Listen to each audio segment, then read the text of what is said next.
اللهم صل على سيدنا محمد وعلى آل سيدنا محمد كما صليت على إبراهيم وعلى آل إبراهيم في العالمين إنك حميد مجيد. قال الله تبارك وتعالى في كلامه المجيد: أعوذ بالله من الشيطان الرجيم. بسم الله الرحمن الرحيم. إنه من يأت ربه مجرما فإن له جهنم لا يموت فيها ولا يحيا ومن يأته مؤمنا قد عمل الصالحات فأولئك لهم الدرجات العلى جنات عدن تجري من تحتها الأنهار خالدين فيها وذلك جزاء من تزكى. قال المؤلف والمفسر رحمه الله تعالى: الظاهر من السياق أن هذا من تمام ما وعد به السحرة لفرعون يحذرونه من نقمة الله وعذابه الدائم السرمدي ويرغبونه في ثوابه الأبدي المخلد، فقالوا إنه من يأت ربه مجرما فإن له جهنم لا يموت فيها ولا يحيا. اب مفسر رحمۃ اللہ علیہ فرماتے ہیں کہ سیاق کلام جو ہے اس کا تقاضا یہ ہے کہ یہ کلام بھی ان لوگوں کا ہے جو جادوگر تھے اور اسلام لائے، کیونکہ اس سے پہلے ان کی ساری بات ہو رہی ہے: قالوا لن نؤثرك على ما جاءنا من البينات والذي فطرنا فاقض ما أنت قاض إنما تقضي هذه الحياة الدنيا. یہ بھی انہوں نے کہا، یعنی کلام سارا ہے جو ایمان لے آئے. انہوں نے فرعون کو اللہ کے عذاب سے ڈرایا کہ اللہ کا عذاب جو ہے وہ دائمی ہے اور ہمیشہ رہنے والا ہے. وَيُرَغِّبُونَهُ فِي ثَوَابِهِ الْأَبَدِيِّ الْمُخَلَّدِ. اور رغبت دلائی کہ تم بھی ایمان لے آؤ، تم بھی موسیٰ علیہ السلام پہ ایمان لے آؤ، تاکہ اللہ تبارک و تعالیٰ کے ثواب دائم کہ تم بھی حقدار بن جاؤ. اس لیے علماء نے لکھا ہے کہ دیکھیں کہ حالانکہ وہ جادوگر تھے اور ان کو کوئی زیادہ وقت بھی نہیں ملا، لیکن پیغمبر کی صحبت کا اتنا اثر ہوتا ہے کہ اس تھوڑی سی صحبت کے اندر بھی اللہ نے ان کے دلوں میں ایمان کو راسخ کر دیا. وہ فرعون کے سامنے ڈٹ گئے اور فرعون کو باقاعدہ انہوں نے اللہ کے عذاب سے ڈرایا اور اللہ تبارک و تعالی ثواب کی رغبت دلائی. تو یہ صحبت نبی ہوتی ہے کہ انبیاء علیہ السلام کی صحبت میں جو آدمی کو علم اور مقام حاصل ہوتا ہے وہ کسی غیر کی صحبت میں حاصل نہیں ہوتی. اسی لیے بعض بزرگوں کا بھی قول ہے کہ صحبت جو یکساحت صحبت اولیاء بہتر سب سالہ طاعت دیریا، کہ اللہ والوں کی ایک گھڑی کی صحبت بھی مل جائے تو سینکڑوں سالوں کی عبادت سے بہتر ہوتی ہے، کیونکہ وہ ایک گھڑی میں ہدایت ہو جائے، ایک گھڑی میں عقیدے کی اصلاح ہو جائے. اور جب نبی کی صحبت مل جائے تو سبحان اللہ کہ جو آئے ہیں تو جادوگر ہیں اور اب کھڑے ہیں تو ابرار ہیں، اخیار ہیں اور اللہ کے دین کے داعی اور مبلغ ہیں. انہوں نے بتلایا کہ انہ من یأت ربہ مجرما ای یلقی اللہ یوم القیامت وہو مجرم. جو اس حال میں قیامت میں آئے گا کہ وہ مجرم ہوگا، یعنی کافر ہوگا، مشرک ہوگا، تو اس کا ٹھکانہ کیا ہوگا؟ فإن له جہنم. اس کے لیے اللہ تبارک و تعالیٰ نے جہنم کی سزا مقرر کی ہے، اور جہنم بھی ایسی ہوگی، ایسا عذاب ہوگا کہ لا يموت فيها ولا يحيا. نہ اس میں وہ مرتا ہوگا نہ زندہ ہوگا، یعنی مر جائے کہ عذاب سے چھوٹ جائے، وہاں موت بھی تو نہیں آئے، اور زندہ بھی نہیں کہ کوئی راحت ہو، کوئی آرام ملے. تو گویا نہ موت ہے نہ حیات. اس کے بعد فرماتی ہیں جیسے قرآن پاک نے دوسری آیت میں فرمایا کہ لا يقضى علیہم فیموتوا، یہ نہیں کہ اللہ فیصلہ فرما دے کہ چلو ایک دفعہ چل جائیں مر جائیں، ولا يخفف عنہم من عذابها، اور نہ ان کے عذاب میں کوئی تخفیف کی جائے گی.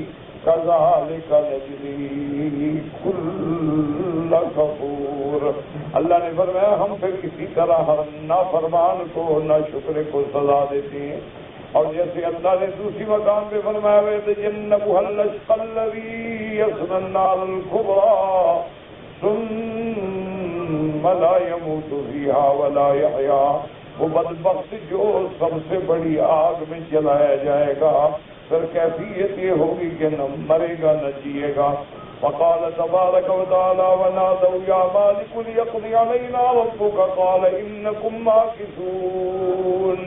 اور قرآن پاک میں آتا ہے کہ اب جہنمی پکاریں گے، جہنم کے داروغے سے کہیں گے، خزنہ جہنم سے کہیں گے کہ اپنے مالک سے ہم کہیں کہ مہربانی کر کے ہمیں موت دے سے مر جائیں، جان چھوٹ جائے، لیکن ان کو کہا جائے گا انکم ماکثون، اب تم نے ہمیشہ جہنم میں رہنا، اب کوئی موت شوت نہیں آئے۔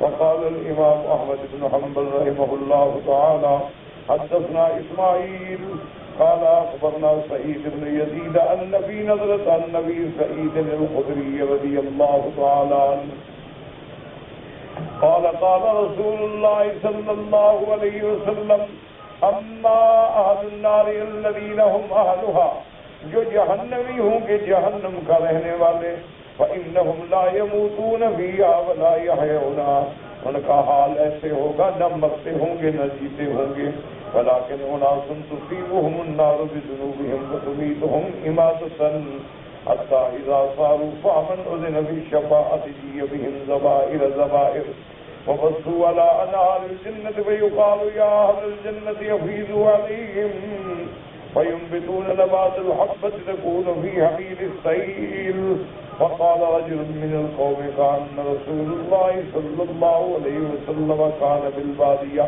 وهكذا أخرجه مسلم في كتابه الصحيح من رواية شعبة بن المفضل كلاهما عن أبي سلمة سعيد بن يزيد به۔ امام احمد بن حنبل رحمۃ اللہ علیہ فرماتے ہیں کہ جو جہنمی ہوں گے یعنی کافر ہوں گے مشرک ہوں گے وہ تو ہمیشہ جہنم میں ہوں گے، نہ مرتے ہوں گے نہ جیتے ہوں گے۔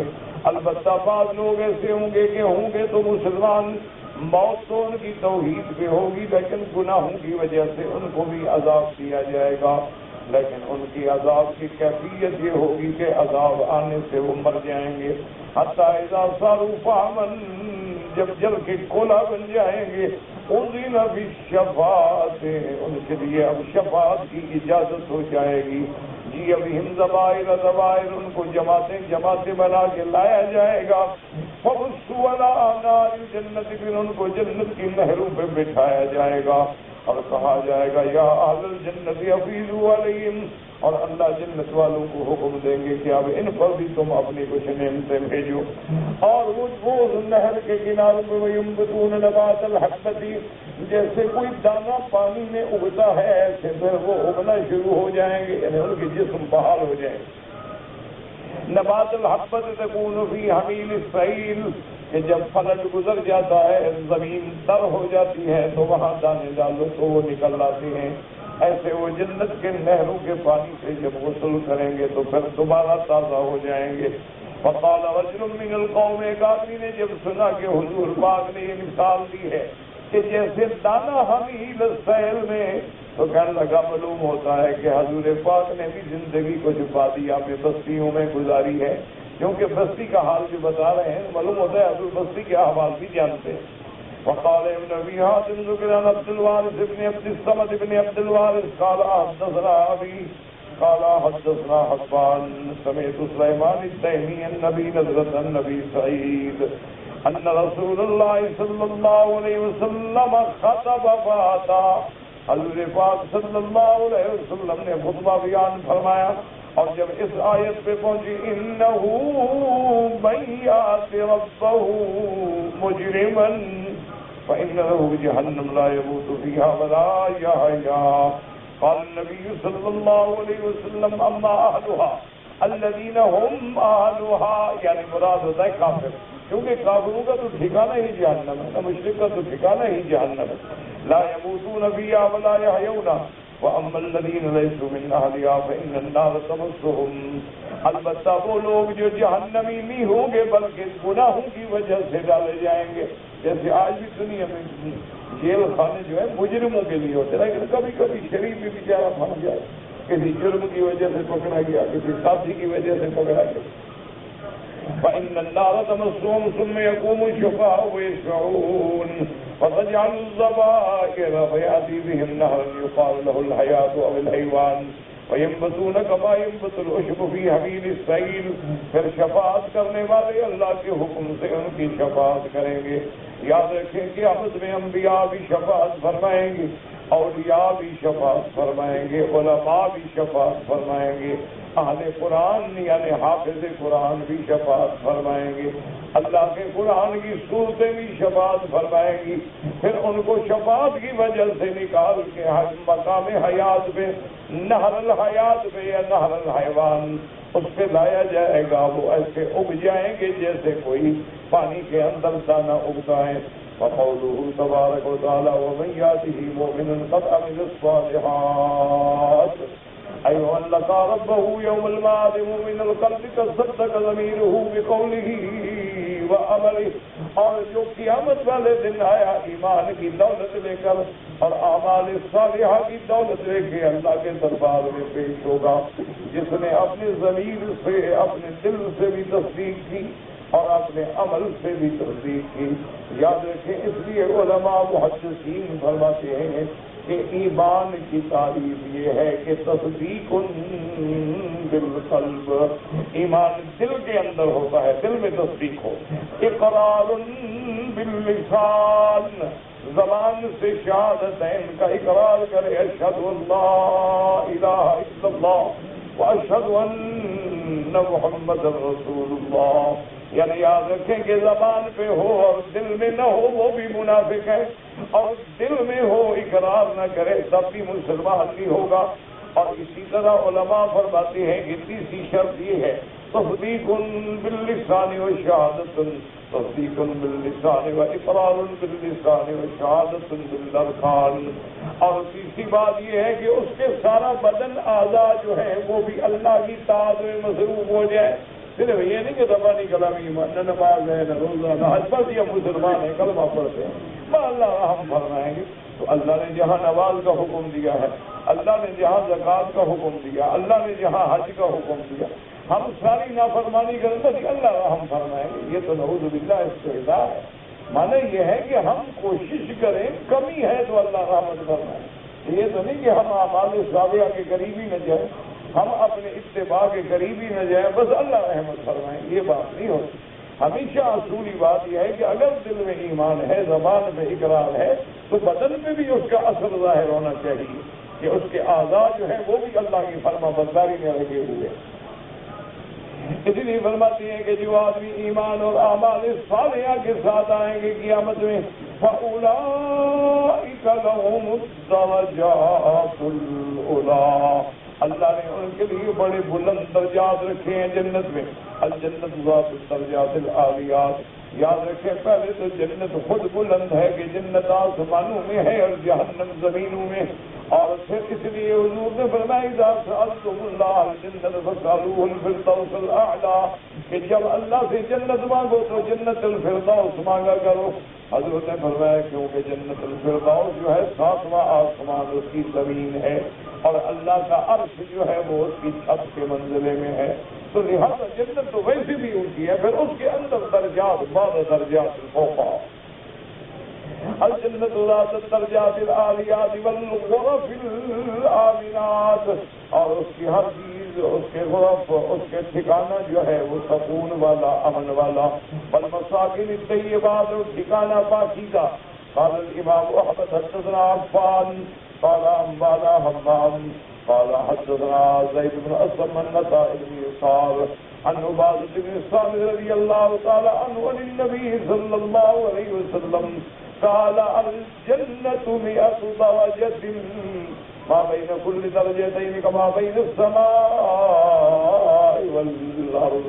میرے آقا نے ارشاد فرمایا رحمت دو عالم سیدنا محمد مصطفیٰ صلی اللہ علیہ وسلم نے فرمایا اللہ نے جنت کے بھی 100 درجات رکھے ہیں اور ایک درجے سے دوسرے درجے تک اتنا فرق ہے جیسے زمین و آسمان کے درمیان ہے. تو خود اندازہ کریں گے جتنا اونچی ہوگی.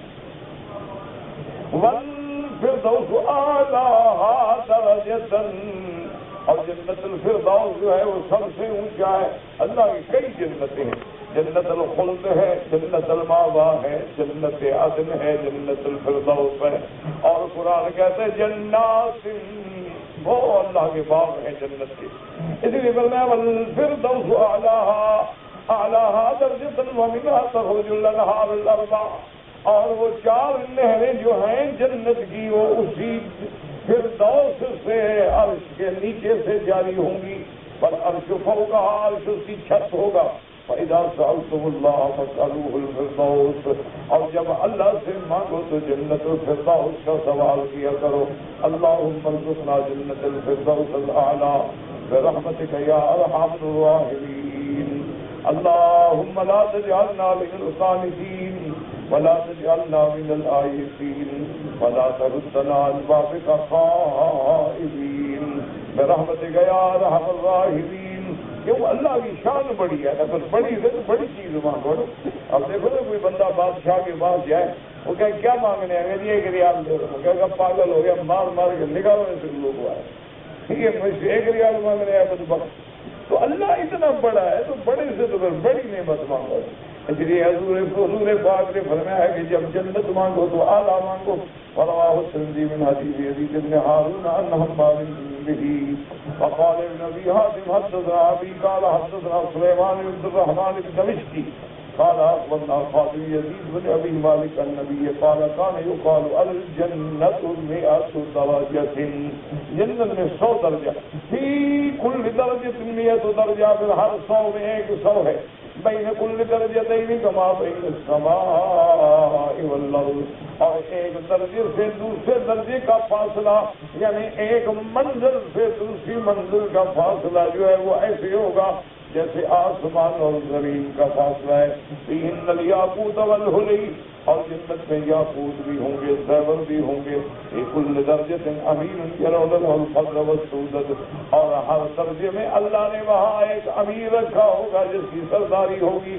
وفی الصحیحین ان اہل علیین لیرون من فوقهم كما ترون الكوكب الغابر في افق السماء الفاضل ما بينهم. صحیحین کی حدیث کے اندر ہے، بخاری اور مسلم نے روایت کی ہے کہ ان اعلی علیین میں جو لوگ ہیں مومن، وہ اپنے سے اوپر والوں کو ایسے دیکھیں گے، وہ اتنی ان سے اونچے ہوں گے جیسے زمین میں کھڑے ہو کے آدمی ستاروں کو دیکھتا ہے. قالوا یا رسول اللہ تلک منازل الانبیاء قال بلا والذی نفسی بیدہ رجال آمنوا باللہ وصدق المرسلین. اب صحابہ نے پوچھا کہ یا رسول اللہ تلک منازل الانبیاء، اتنا اونچے درجے جو ہیں وہ انبیاء کے ہوں گے. حضور نے فرمایا بلا والذی نفسی بیدہ، خدا کی قسم جس کے قبضے میں میری جان ہے، یہ تو ان کے درجے ہوں گے آمنوا باللہ ورسلہ وصدقوا المرسلین، جو اللہ پر ایمان لائے اور رسولوں کی تصدیق کرتی ہے. تو مومنوں کے درجے ہوں گے، انبیاء کا تو اور مقام اونچا ہوگا. اور اس کے بعد وہ سنن میں آتا ہے ان ابا بکر وعمر لمنهم وانعما. حضور نے فرمایا کہ ان اونچے درجوں میں ابو بکر اور عمر ہوں گے. سبحان اللہ. فرمایا کیا ان کے اللہ نے نعمتیں عطا فرمائی. وقوله جنات عدن تجری من تحتها الانہار خالدین فیہا وذلک جزاء من تزکا. جنات عدن، عدن مانا اقامت، ایسے باغ جو اللہ نے ٹھہرنے کے لیے بنائے ہیں. وہو بدل من الدرجات العلی تجری من تحتها الانہار خالدین فیہا، جس کے نیچے نہریں بہتی ہوں گی، اور ان باغوں میں یہ مومن ہمیشہ رہیں گے ماکثین ابدا. ذالک جزاء من تزکا، اللہ یہ بدلہ کس کو دیں گے؟ کہا نفسہ من الدرس والخبث والشرک، جس نے اپنے دل کو، اپنے باطن کو پلیدی سے، شرک سے، کفر سے، گناہوں سے بچایا، وعبد اللہ وحدہ لا شریک لہ، اور جس نے اللہ کی عبادت کی، واتبع المرسلین فیما جاءوا بہ من خیر وطلب، اور اللہ کے پیغمبر جو بھی حکم لائے اس کی اتباع کی، جو حکم دیا اس کی تعمیل کی، اللہ ان کو یہ مرتبے عطا فرمائیں گے۔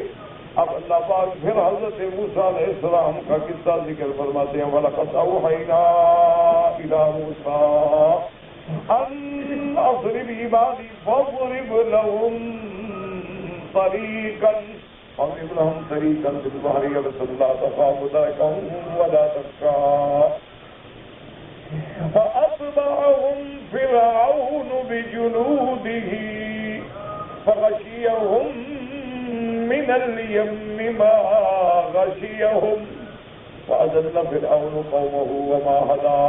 اب اللہ فرماتے ہیں کہ ہم نے موسیٰ علیہ السلام کی طرف وحی کی، اللہ نے حکم دیا کہ موسیٰ علیہ السلام اب الحمدللہ ہم نے آپ کو کامیاب کر دیا ہے، اللہ نے آپ کو غلبہ عطا فرما دیا، اب بنو اسرائیل کو لے کے ہجرت کریں، چھوڑ دیں اس ملک کو۔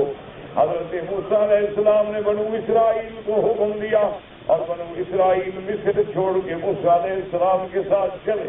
تو بعض روایات میں آتا ہے کہ تقریباً 6 لاکھ آدمی تھے، بعض میں آتا ہے زیادہ، لیکن اللہ نے قرآن میں یہ ذکر نہیں کیا۔ قرآن میں اتنا آتا ہے کہ 12 قبیلے تھے اور ہر قبیلے کے بہت آدمی تھے، لیکن ان کا عدد کیا تھا؟ لا یعلم الا اللہ۔ موسیٰ علیہ السلام جب لے کے چلے ہیں اور اللہ پاک نے موسیٰ علیہ السلام کو یہ بھی بتلا دیا کہ غم نہ کریں، ڈریں نہیں، آگے چونکہ بحر قلزم ہے تو آپ جب اس پہ جائیں گے تو اپنی لکڑی ماریں گے تو وہ دریا خشک ہو کے تمہیں راستہ دے دے گا۔ لا تخافوا درکا، نہ ڈرو، تمہیں کوئی پکڑے گا نہیں، ولا تخشوا، اور نہ کسی قسم کا خوف کریں۔ جب موسیٰ علیہ السلام بنو اسرائیل کو لے کے چلے ہیں، علماء کہتے ہیں خدا کی شان دیکھیں کہ بنو اسرائیل جب مصر میں آئے ہیں تو کتنے تھے؟ 12 آدمی تھے۔ اسرائیل جو ہے حضرت یعقوب علیہ السلام کا نام ہے نا، تو حضرت یعقوب کی اولاد کے طرح یہ 11 بچے تھے، حضرت یوسف علیہ السلام اور سارے بھائی ملا کے 11۔ تو جب مصر میں آئے ہیں تو 11 تھے، جب نکلے ہیں تو 11 لاکھ تھے۔ اللہ تبارک و تعالیٰ کی شان ہے کہ اللہ تبارک و تعالیٰ نے ان کو کتنا عدد بڑھا دیا ہے۔ اب جب موسیٰ علیہ السلام قوم کو لے کے نکلے اور فرعون کو پتہ لگا، فَأَتْبَعَهُمْ فِرْعَوْنُ بِجُنُودِهِ، اس نے حکم دیا اپنے لشکر کو کہ جلدی نکلو پکڑنے کے لیے۔ اور کتابوں میں آتا ہے کہ 70,000 سیاہ رنگ کا گھوڑا تھا اس کے فوج کے جلب کے اندر آگے، اور 7.5 لاکھ کی فوج لے کے نکلا بدبخت۔ ان کو مقابلے کے لیے 7.5 لاکھ کی فوج ہے، اور آگے جو ہے 70,000 گھوڑے پہ سوار ہیں۔ تو بڑے تب تراک سے نکلا۔ اور اس کے بعد قرآن دوسری جگہ کہتا ہے کہ جب موسیٰ علیہ السلام کی قوم نے دیکھا کہ فوجیں آ رہی ہیں تو آگے موسیٰ علیہ السلام سے کہنے لگے اِنَّا لَمُدْرَكُونَ، کہ موسیٰ ہم تو پکڑے گئے، اتنی بڑی طاقت ہے اور ہم تو ہتھیار ہو گئے، ہم کیا جنگ لڑیں گے فوج کے ساتھ۔ موسیٰ علیہ السلام نے فوراً فرمایا اِنَّ مَعِیَ رَبِّی سَیَہْدِینِ، ہم نے کہا مت گھبراؤ، میرا رب میرے ساتھ ہے، وہی مجھے راستہ دکھلائیں گے۔ کب کیوں کرتے ہو؟ میرا اللہ جو میرے ساتھ ہے، پہلے تو اللہ نے مدد کی ہے نا، پہلے کون سی ہم فوجیں لے کے آئے تھے، اس لیے کوئی غم نہ کرو۔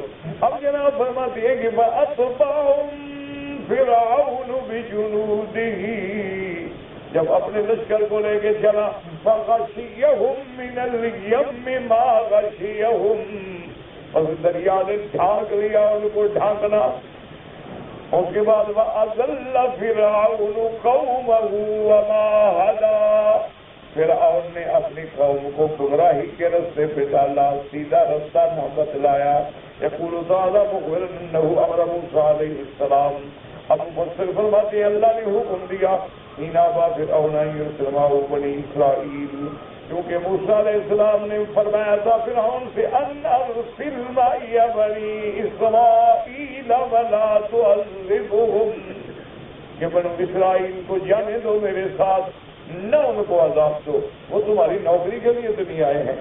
لیکن اس نے جب انکار کیا تو اللہ نے حکم دیا کہ یسبہم باللیل، کہ رات کو لے کے اپنی قوم کو چل پڑو، وَيَذَبِّهِمْ مِنْ قَبْضَةِ فِرْعَوْنَ، ان کو فرعون کے قبضے سے نکالو۔ فقد بسط اللہ هذا المقام في غیر هذه السورة الكريمة۔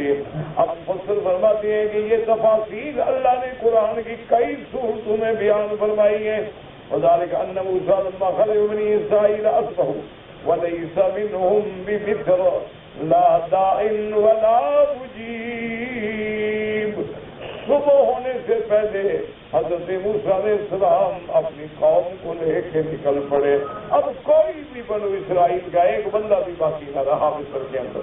جب فرعون کو پتہ چلا فغضب فرعون غضبا شدیدا، غصے میں آ گیا، وَأَرْسَلَ فِي الْمَدَائِنِ حَاشِرِينَ، اور شہروں میں بندے دوڑائیں کہ جلدی میرا لشکر تیار ہو جائے۔ يجمعون له الجند من بلدانه ورصادقه، کہ فوجی چھاؤنیوں سے فوجوں کو نکالو۔ یقول ان هؤلاء لشرذمة قلیلون وانهم لنا لغائبون، کہنے لگا چھوٹی سی حقیر جماعت یہ ہمیں غصہ دلاتی ہے، یہ ہمارا مقابلہ کرتے ہیں، یہ ہم کہاں بھاگ کے جائیں گے؟ ثم لما جمع جنده واستوثق له جيش وطاق في سلم واتبعوه مشركين عند طلوع الشمس، جب فرعون کا لشکر آ گیا اور ان کے پیچھے چلا تو سورج نکلنے کے بعد وہ قریب پہنچ گیا بنو اسرائیل کے۔ فلما ضاء الجمعان، اب ایک دوسرے کو دیکھ رہے ہیں، بنو اسرائیلی ان کو دیکھ رہے ہیں، وہ ان کو دیکھ رہے ہیں۔ ای نظر کل من الفریقین الی الاخر، ایک دوسرے کو قال اصحاب موسیٰ انا لمدرکون، موسیٰ علیہ السلام کے ساتھیوں نے کہا کہ حضرت ہم تو پکڑے گئے۔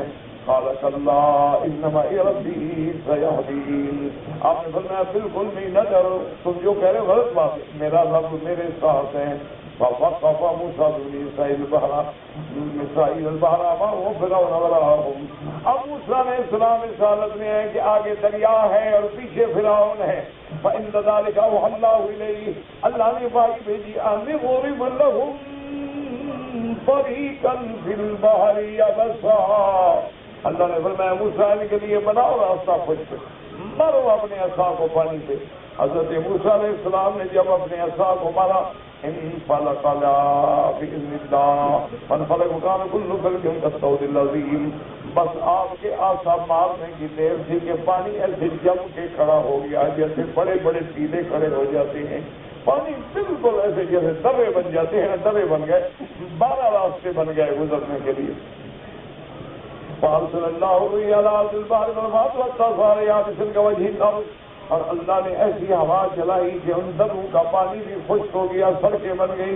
فریادہ قال تبارک و تعالی فاضرب لهم طریقا فی البحر یبسا، یعنی خشک راستہ، لا تخاف درکا من فرعون، فرعون تمہیں نہیں پکڑ سکتا، ولا تخشى، اور تم دریا کا بھی غم نہ کریں، خوف نہ کریں، یعنی من البحر ان یغرقوک۔ ثم قال تبارک وتعالی فاصبحوا فرعون بجنوده فغشيهم من اليم ما غشيهم، اب جب فرعون آیا تو ایسا بدبخت تھا کہ لشکر نے کہا کہ دیکھو جی یہ تو عجیب درے اور راستے، اور کہا میرے ڈر کی وجہ سے دریا پھٹ گیا ہے، چلو اندر ڈالو کو فوجی،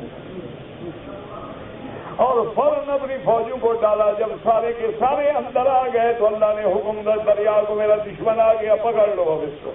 وغشيهم من اليم ما غشيهم الذي هو معروف ومشهور، وهذا يقال عند الامر المعروف المشهور كما قال تبارك وتعالى والمؤتفكة أهوى فغشاها ما غشا، كما قال الشاعر انا ابو النجم شعری الذي يعرف، یعنی جو ہوا تو ہوا، پانی نے ان کے ساتھ کیا کیا، غشيهم من اليم ما غشيهم، غرق ہو گئے، ڈوب گئے۔ وكما قدمهم فرعون سركبهم بالجم فأفأضلهم وما هداهم إلى سبيل الرشاد، اور آگے آگے فرعون تھا دریا میں، خود بھی گمراہ ہوا، قوم کو بھی گمراہی میں ڈالا. اس لیے اللہ فرماتے ہیں وَأَضَلَّ فِرْعَوْنُ قَوْمَهُ وَمَا هَدَىٰ. جیسے دوسری جگہ اللہ نے فرمایا كَذَٰلِكَ يَقْدُمُ قَوْمَهُ يَوْمَ الْقِيَامَةِ فَأَوْرَدَهُمُ النَّارَ وَبِئْسَ الْوِرْدُ الْمَوْرُودُ. قیامت والے دن بھی فرعون اسی طرح اپنی قوم کو لے کے جہنم کی طرف جائے گا. تو کیسا لانے والا اور کیسے لائے گا، دونوں برباد ہو گئے. تو اس لیے اللہ تبارک و تعالیٰ نے فرعون کو اس میں غرق کر دیا. اچھا، خدا کی شان یہ ہے کہ جب بنو اسرائیل کے لیے رستے بن گئے نا، تو کہنے لگے موسیٰ علیہ السلام سے کہ یہ رستے تو ٹھیک ہے، لیکن رستے جو ہے نا ان کے درمیان میں جالی لگ جائے، ہم دیکھتے جائیں کہ دوسری پارٹی بھی آ رہی ہے کہ نہیں آ رہی. تو اللہ نے حکم دیا کہ اور چندان لگا دو، ہم دیکھتے بھی جائیں، باتیں بھی کرتے جائیں. اچھا، جب یہ ساری قوم دریا گزر گئی اور فرعون بما لشکر کے ڈوب گیا، کہنے لگے ڈوب تو کیا ہے لیکن ہمیں پتہ تو نہیں ہے کہ وہ خود بھی ڈوبا یا نہیں ڈوبا. قوم عجیب ہے. اس کے بعد اللہ تبارک و تعالیٰ نے فرعون کی لاش جو ہے دریا کے باہر پھینک دی کہ پہچان لو تمہارا دشمن باہر پڑا ہوا. تو اس لیے یہ سارے واقعات بیان کیے جاتے ہیں کہ انسان اور مسلمان اللہ کے قرآن کو پڑھ کے عبرت حاصل کریں. واللہ اعلم.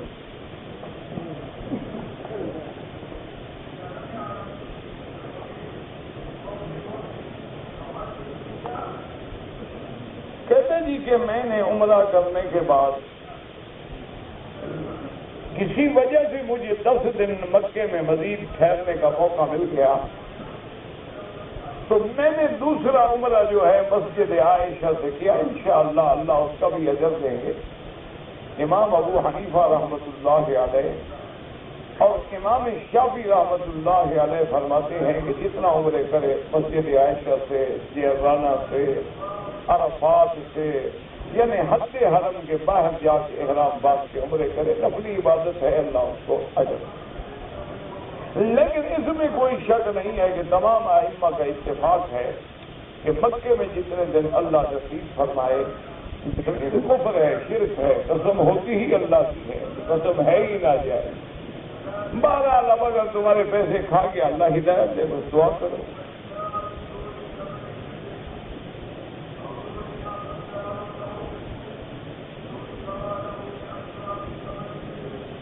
کہتے جی کہ میرے والد صاحب جو ہیں وہ صوم و صلاۃ کے پابند ہیں اور ویسے باعمل مسلمان ہیں، لیکن وہ حدیث پہ ایمان نہیں رکھتے. تو جو آدمی حدیث پہ ایمان نہ رکھے نا میرا بھائی، وہ کافر ہو جاتا ہے. حدیث پہ ایمان نہ رکھنا جو ہے دراصل قرآن پہ ایمان نہ رکھنے کے برابر. اب دیکھو نا، اللہ نے قرآن میں حکم دیا اقیم الصلاۃ، نماز قائم کرو. اب کیسے قائم کریں؟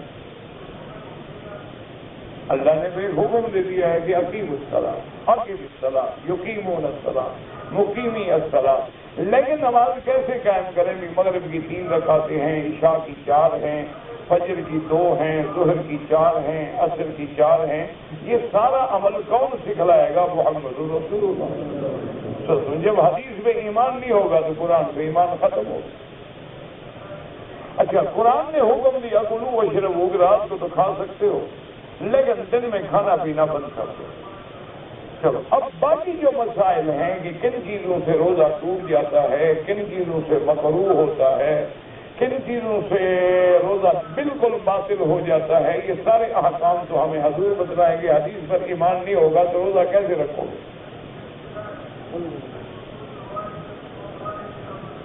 اب لازمی بات ہے، دیکھیں نا جی کہ مثلا ایک آدمی نے روزہ رکھا اور روزے کی حالت میں اس نے انجیکشن کروایا ہے، بخار آ گیا، ڈاکٹر نے کہا انجیکشن لگاؤ. تو اب انجیکشن لگایا گیا گوشت میں یا انجیکشن لگایا گیا رگ میں؟ تو اب اس سے روزہ ٹوٹے گا یا نہیں؟ قرآن کی کون سی آیت فیصلہ کرے گی؟ جب حدیث پہ تو ایمان نہیں، تو قرآن شریف کی کس آیت میں لکھا ہوا ہے کہ بھی انجیکشن کرنے سے روزہ نہیں ٹوٹتا؟ پھر یہ کس آیت میں لکھا ہوا ہے کہ انجیکشن جو ہے انٹرمسکولر ہو یا انٹروینس ہو، گوشت میں لگایا جائے یا رگ میں لگایا جائے یا جلد میں لگایا جائے، تو اس کا فیصلہ کیسے کریں؟ قرآن کی کون سی آیت میں؟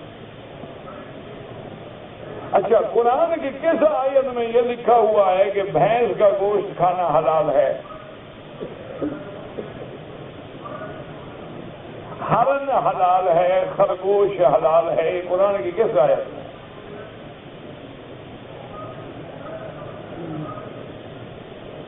تو قرآن پہ عمل کیسے کریں؟ تو اس لیے یاد رکھو، نمازیں پڑھنے سے مسلمان نہیں ہوتا جب تک ایمان نہ ہو، اور اللہ کا حکم ہے کہ صرف میری اطاعت سے نجات نہیں ملے گی، اطیعوا اللہ و اطیعوا الرسول۔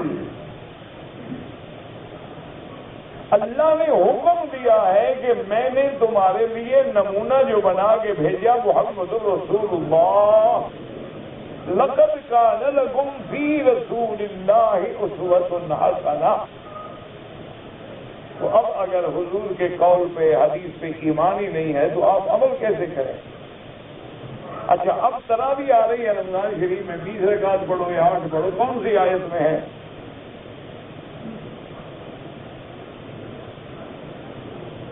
اب آگے انشاءاللہ عید الفطر آئے گا تو صدقہ فطر کی کیا مقدار ہے، قرآن کی کس آیت میں ہے؟ اور صدقہ فطر جو ہے نماز سے پہلے دینا ہے کہ بعد میں دینا ہے، یہ کس آیت میں ہے؟ قرآن پاک کہتا ہے کہ جب عمرہ کرو یا حج کرو سر پہ اس طرح پھرواؤ یا بال کٹواؤ، کتنا؟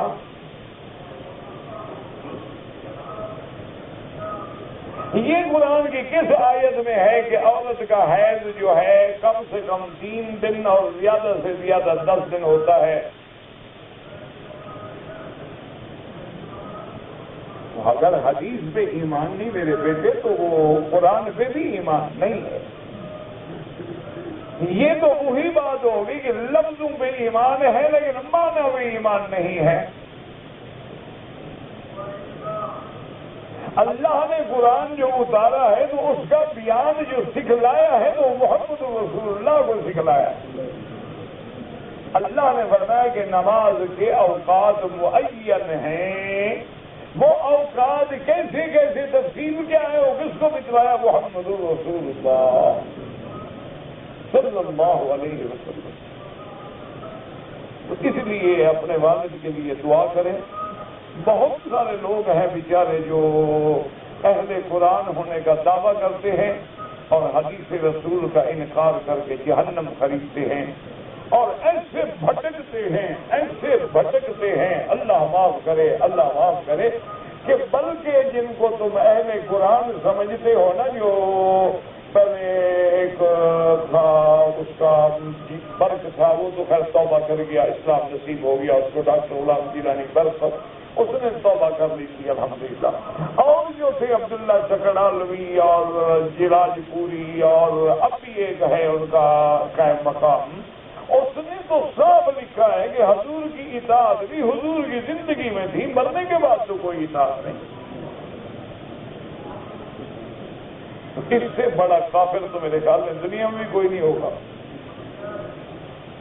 اس لیے اپنے والد کے لیے اللہ کے دروازے پہ آئے ہو، روزانہ 2 رکعت نماز صلاۃ الحاجہ پڑھ کے اور اللہ سے دعا کرو کہ اللہ ان کی ہدایت کا فیصلہ کرے، اور اس کے بعد کوشش یہ کرو کہ علماء نے جو اس بات حدیث پہ اور انکار حدیث کے نتائج پہ کتابیں لکھی ہیں نا، آہستہ آہستہ ان کو وہ پڑھاؤ۔ اسی طرح علماء کی صحبت میں لے جاؤ، جہاں قرآن کا درس ہو، حدیث کا درس ہو، اور وہ سنے بیٹھے تاکہ اس کی برکت سے اللہ ان کے سینے کو کھول دے اور ہدایت کے فیصلے فرما دے، ورنہ جو آدمی منکر حدیث ہے وہ مسلمان نہیں ہو سکتا۔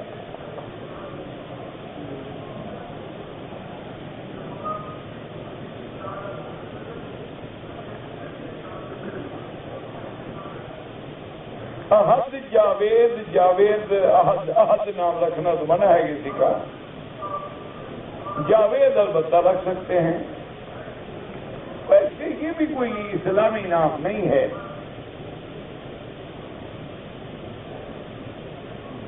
اور باقی ہر وجعلنا من الماء، باقی ہر چیز کی پیدائش پانی سے ہوئی ہے۔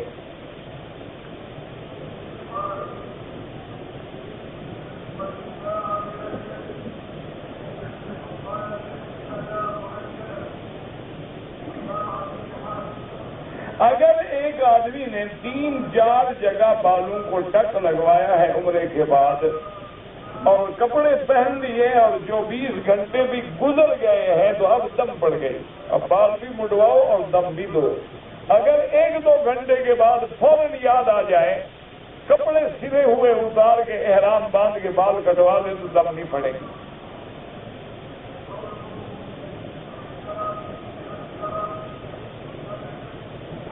ندیوں کے آگے سے بے دھڑک گزرتے ہیں، بہت بڑی غلطی ہے، نہیں گزرنا چاہیے، اللہ ہدایت سے۔ ایک رواج بن گیا ہے، ایک تو دوسرے کی دیکھا دیکھی ایسے جا رہے ہوتے ہیں، پرواہ ہی نہیں۔ بہرحال اگر مجبوراً گزرنا بھی پڑے تو سجدے کی جگہ سے دور ہو کے گزرے، قریب نہ گزرے، نہ سجدے والی جگہ پہ پہنچ گئے۔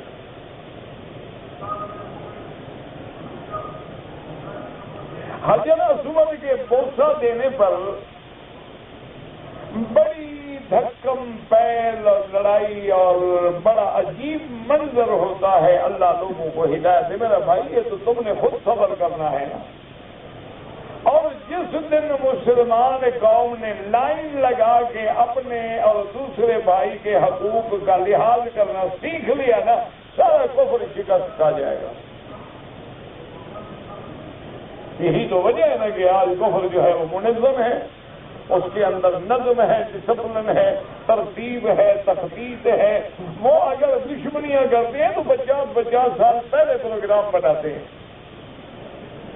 ایک ہم ہیں کہ جناب بس ایک دوسرے پہ گر رہے ہیں کہ نماز برباد، بوسہ برحق۔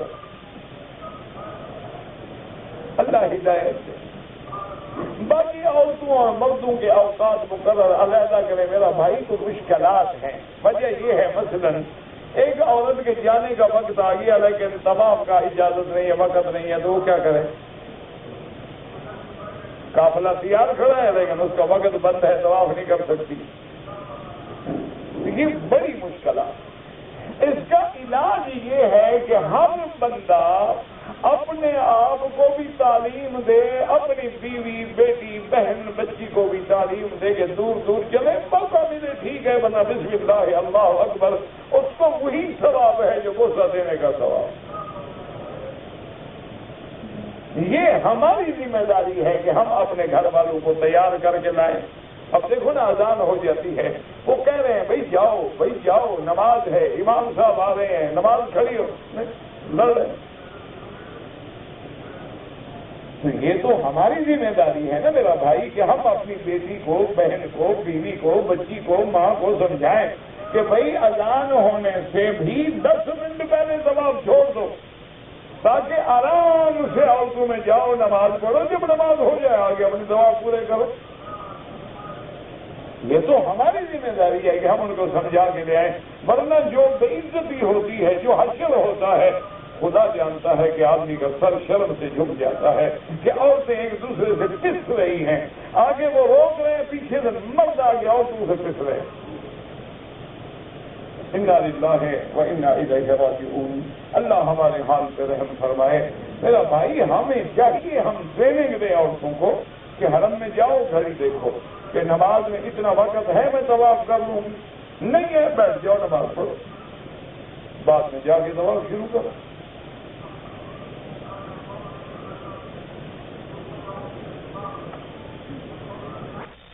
عمرے کے لیے آیا ہے، اس نے احرام نہیں باندھا، مکے پہنچ گیا، بعد میں بھی عمرہ نہیں کیا تو اس کا عمرہ ہو گیا، ہو کیسے؟ خود بخود ہو گیا۔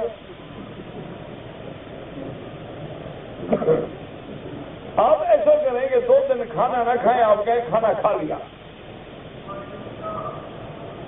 اللہ کے بندے کو یعنی عمرہ خود بخود ہو گیا، نہ احرام باندھا، نہ طواف کیا، نہ صفا دوڑا، نہ بال کٹائے، عمرہ ہو گیا.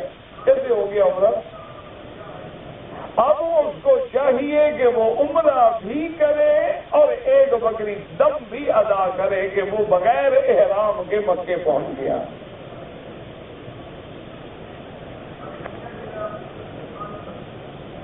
کہتے جی کہ دجال کا موجودہ فتنہ جو ہے، کیا یہ دجال کا فتنہ ہے؟ نہیں،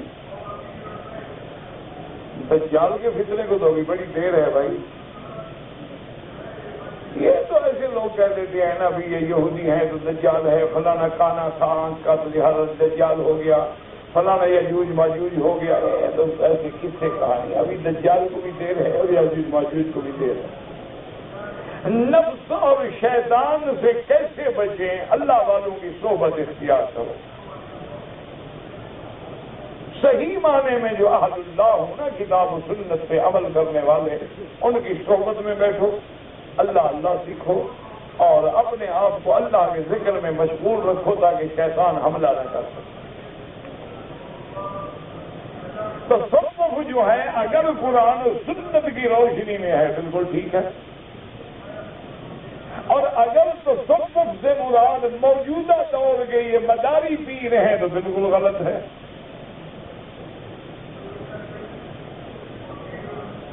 کہتے جی کہ اگر جادو کی طرح نظر لگ جائے، نظر بھی لگتی ہے، العین حق، اس کے دو علاج ہیں. ایک علاج تو یہ ہے کہ اگر آپ کو پتہ چل جائے کہ نظر اس بندے کی لگی ہے تو اس بندے کو کہو کہ کسی برتن میں کھڑے ہو کے غسل کرے اور اس کا جو پانی نیچے جمع ہو جائے وہی اس بندے میں ڈال دو جس کو نظر لگی ہے، 2 منٹ میں ٹھیک ہو جائے گا. ایک علاج یہ ہے. اور دوسرا علاج یہ ہے کہ بسم اللہ ارقیک من کل شیء یؤذیک. یہ دعا ہے، حدیث میں کہیں کھول کے دیکھ لیں انشاءاللہ مل جائے گی. تو یہ بھی دعا ہے، نظر والے پہ پڑھی جائے تو اللہ اس کو شفا دیتے ہیں. اسی طرح علماء نے یہ بھی لکھا ہے کہ تجربہ ہے، قرآن کی آیت مبارک ہے، سورۃ القلم کی جو آخری آیت ہے، وَإِن يَكَادُ الَّذِينَ كَفَرُوا لَيُزْلِقُونَكَ بِأَبْصَارِهِمْ لَمَّا سَمِعُوا الذِّكْرَ وَيَقُولُونَ إِنَّهُ لَمَجْنُونٌ وَمَا هُوَ إِلَّا ذِكْرٌ لِّلْعَالَمِينَ. یہ آیت جو ہے صبح و شام وہ پڑھے اور پڑھ کے اپنے بدن پہ دم کرے، انشاءاللہ نظر بد کا اثر جو ہے چلا جائے گا. اور بھی بزرگوں نے دعائیں لکھی ہیں، اللہ عالم. نماز میں ہے اور ہم مقتدی ہیں تو اگر حنفی مسلک پہ ہیں تو وہ امام کے پیچھے نہ پڑھیں، اور اگر حنبلی مسلک پہ ہیں تو جب امام جہر کرے اور وہ سن رہے ہوں تو نہ پڑھے، اور جب امام خاموش ہو تو وہ پڑھ سکتے ہیں. اگر ایک آدمی نے عمرہ کیا ہے لیکن طواف کے پہلے 3 چکروں میں رمل کرنا بھول گیا، ثواب تو نہ ملا لیکن جرمانہ کوئی نہیں.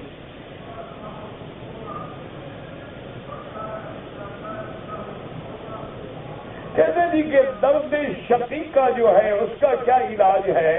اس کا علاج ہے کہ اسی جگہ پہ ہاتھ رکھے، اور حدیث میں دعا ہے میرے محبوب کی، بسم اللہ اعوذ بعزت اللہ وقدرتہ من شر ما اجد واحاذر.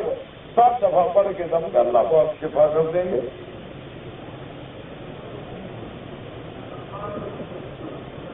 اگر کوئی آدمی عمرہ کرتے ہوئے صفا سے دوڑنے کے بجائے مروہ سے دوڑنا شروع کرے، وہ ادا نہیں ہوگی، دوبارہ صحیح کرے.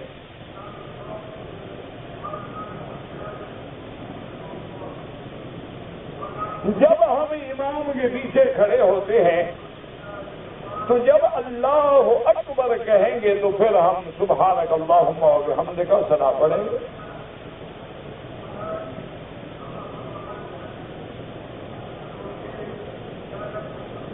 ہم نماز پڑھ کے باہر جاتے ہیں اور ہمارے جوتے لوگ لے جاتے ہیں، وہ اس لیے لے جاتے ہیں، ایک تو آدمی کو وہ جگہ بھول جاتی ہے، دوسرا جوتے جیسا کروڑ جوتے ہیں، بندہ بھول کے لے جاتا ہے. آپ اپنے جوتے کو کوئی کپڑا باندھیں، نشانی باندھیں، تھیلے میں رکھیں، کوئی نہیں لے جائے گا. بہرحال تم لوگوں کے نہ لے جاؤ. اگر ایک عورت کو لیکوریا کی بیماری ہے اور پانی آتا رہتا ہے اس کو، اس سے کچھ نہیں ہوتا، وہ بالکل نمازیں پڑھے، سب کچھ کرے، وضو کرے. کہتے ہیں جی کہ میرا جہاز سامان جو ہے دبئی رہ گیا، جس کی وجہ سے احرام نہ باندھ سکا. احرام مکے سے خرید کر کے باندھا، تو آپ نے تو دبئی باندھنا تھا. سامان دینے سے پہلے احرام نکالتے نا، تو احرام باندھنا ہی دبئی سے تھا. اگر فرض محال آدمی کا سامان چلا جائے، آدمی جہاز میں بیٹھا ہے، میقات کے آنے سے پہلے بنیان اور قمیص نکال لے، شلوار میں بیٹھا رہے، اسی قمیص کو کندھے میں ڈال لے، لبیک اللہم لبیک لبیک لا شریک لک لبیک، ہو گیا. جتنے اتر کی چادر باندھ لے بس. اب بہرحال آپ کو دم پڑ گئی.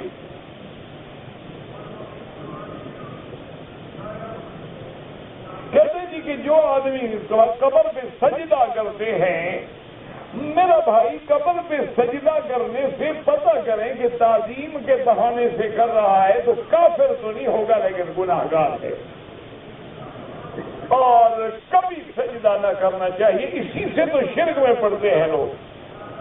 اور اگر وہ نعوذ باللہ ان کو مشکل کشا سمجھ کے سجدہ کرتا ہے تو مشرک ہے، کافر ہے، پھر اس کا ذبیحہ بھی حلال نہیں.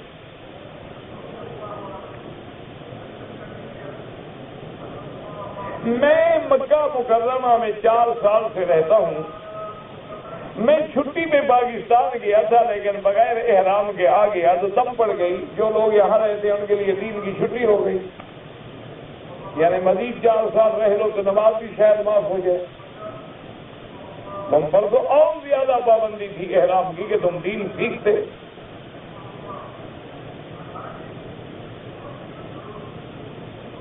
میرا بھائی گزارش یہ ہے کہ شیعہ ایک قسم نہیں ہوتے.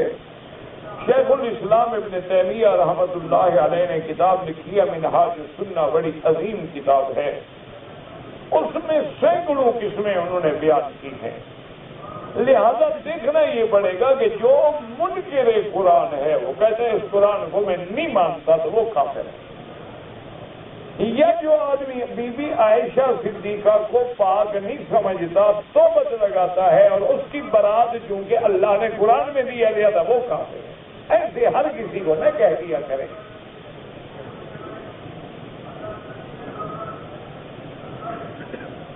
کہتے جی حضرت علی کی پیدائش اللہ عالم کتابوں میں لکھا ہے، اگر ہو تو کیا فرق پڑ جاتا ہے. اگر میں نے اپنی رقم کاروبار میں لگائی ہوئی ہے، زکات دینی ہوگی، بالکل دینی ہوگی.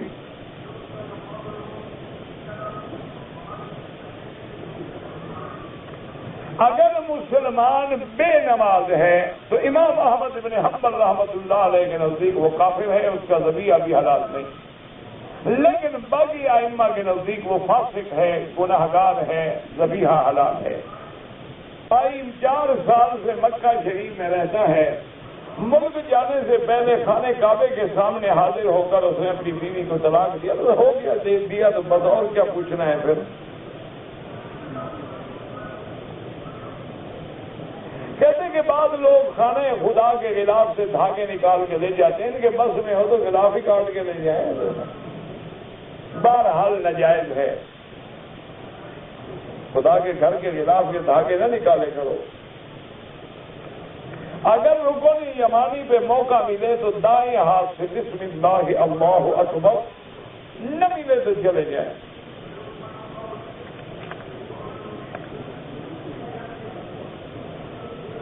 کہتے جی پاکستان میں مختلف کاروبار کرنے کے لیے جائیداد کے اصل کاغذات پلج کر کے لوگ بینک کے گارنٹی پہ قرضہ لیتے ہیں. اگر وہ بینک کا قرضہ سود کے ساتھ ہے تو حرام ہے، اگر سود نہیں ہے تو جائز ہے. کوئی بات نہیں، قرضہ ہے کہا اور جائیداد ہماری رہن ہے.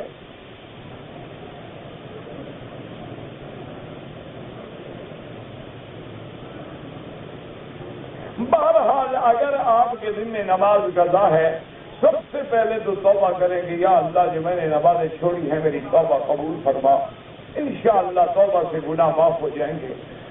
لیکن امام ابو حنیفہ رحمۃ اللہ علیہ فرماتے ہیں اللہ نے زندگی دی ہے، ہمت دی ہے، تو اب نفلیں نہ پڑھو، غیر موقع سنتیں نہ پڑھو، بلکہ قضا نمازیں پڑھتے رہو تاکہ ادا ہو جائے۔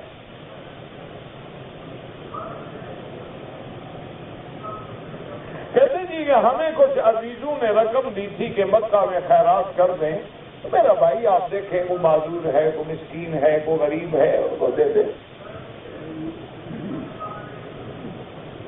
غریب چکر میں آئیں گے پھر بھی کہیں گے بسم اللہ اللہ اکبر وللہ الحمد۔ میں اپنی بیوی کے ساتھ عمرہ کرنے کے لیے آیا ہوں، میری بیوی کی بہن جو ہے وہ ہمارے ساتھ عمرے پہ آ سکتی ہے؟ بالکل نہیں آ سکتی، کیونکہ سب سے بڑا خطرہ مرد کے لیے سالی ہوتی ہے اور سالی کے لیے تیور ہوتا ہے۔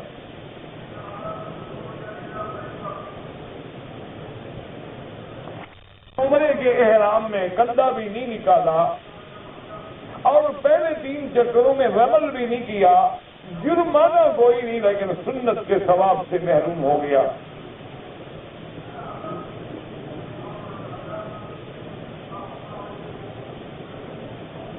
اگر کسی عورت کی وطن واپسی 20 کو ہے، حیض شروع ہونے کی تاریخ 17 ہے، تو کیا طواف زیارت 16 تاریخ کو کر لے؟ اگر 17 کو حیض نہ آئے تو پھر کر سکتے ہیں، احتیاط اسی میں ہے کہ طواف کر لے۔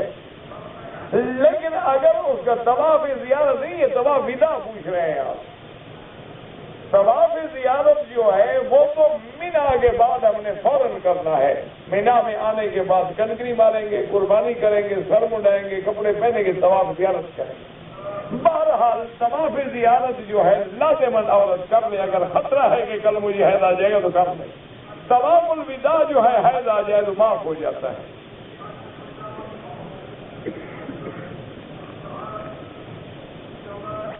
ادا والی عورت ہے جس کا خون بند نہیں ہوتا، ہاں وہ پینٹ باندھ کے نمازیں پڑھے، طواف کرے، سب کچھ کرے، سے جو تسبیحاں دھوتے ہیں کوئی مسئلہ نہیں، نہ کوئی قرآن حدیث میں ہے، نہ کبھی صحابہ نے دھوئی ہے۔ اصل دعا کرو، دل دھونے کی کوشش کرو کہ اللہ ہمارے دلوں کو ٹھیک کر دے۔ ایک آدمی نے 10 سال پہلے حج کیا تھا، صفا مروہ کرنا بھول گیا، اب اس کی ایک بکری ادا کر دیں دم۔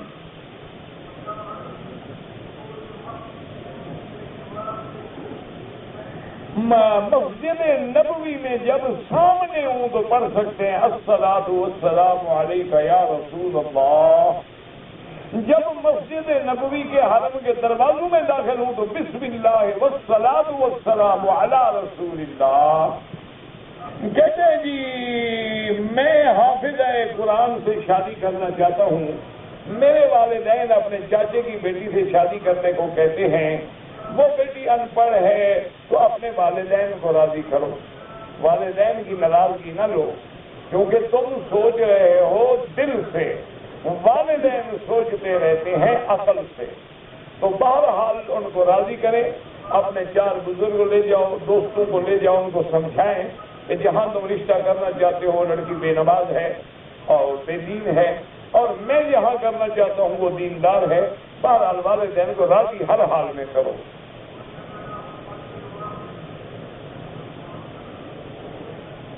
مسجد قباء میں اگر ہم جائیں گے تو وہاں 2 رکعت پڑھنے کا ثواب جو ہے عمرے کے برابر ہے بالکل۔ اور یہاں مکے میں بھی جو آدمی صبح کی نماز پڑھ کے مسجد میں رہے، طواف کرے، قرآن پڑھے، اللہ کا ذکر کرے، دنیاوی بات کوئی نہ کرے، جب سورج نکل کے اوپر بلند ہو جائے، یہاں جو گھڑیوں میں ٹائم لکھا ہے نا شروع کا، اس کے 20 منٹ بعد 2 رکعت نماز پڑھے تو اس کو بھی پورے عمرے کا ثواب ملتا ہے۔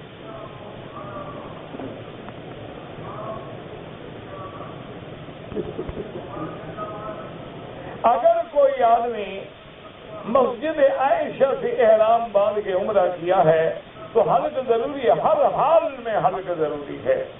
اگر پہلے اس طرح پھروا چکے ہو بال نہ بھی ہوں سر پہ پھر بھی اس طرح پھروانا ہوگا. جتنے عمرے کرو ہر عمرے میں پھروانا ہوگا. والدہ کے لیے عمرہ کریں بالکل کریں. مقام ابراہیم پہ موقع نہ ملے سارے حرم میں جہاں چاہو 2 رکعت طواف پڑھ لو.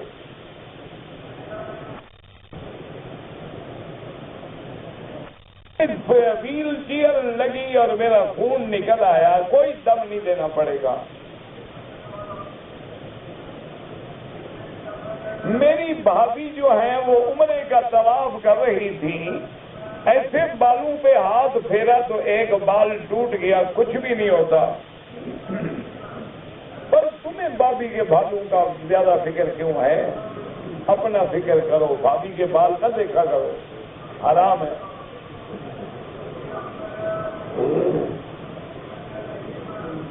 اگر کوئی آدمی مسجد الحرام میں یا کسی مسجد میں آیا، فجر کی اذان ہو گئی ہے تو اب 2 رکعت سنت پڑے گا، وہی تحیت المسجد بھی ہو جائے گی. پاک کے روضہ مبارک میں جب آدمی سلام پڑھتا ہے تو صحیح حدیث مبارک میں ہے کہ حضور سنتے ہیں. اگر کسی کے پیشاب کے قطرے نہ رکیں، ہر نماز کے لیے نیا وضو کرے اور انڈر ویئر دھو لیا کرے.